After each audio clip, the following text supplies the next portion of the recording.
Tulukuyan nga ay northeast monsoon o amihan nakakaapekto pa rin sa may northern Luzon area. Kaya inaasahan nga natin yung maulap na papawirin. May mga kasamang pag-ulan sa may Batanes area, Cagayan at Isabela.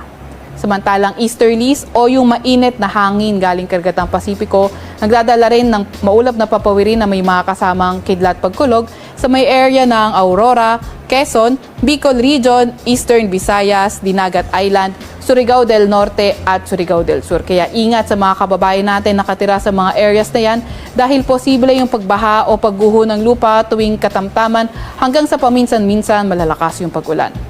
Mas magandang panahon naman yung inaasahan natin sa may Ilocos Region, Cordillera Administrative Region at nalalabing bahagi ng Cagayan Valley kung saan may mga tsansa lamang tayo ng mga may hinang pag-ulan at inaasahan nga natin sa Metro Manila at sa may nalalabing bahagi ng ating bansa, partly cloudy to cloudy skies.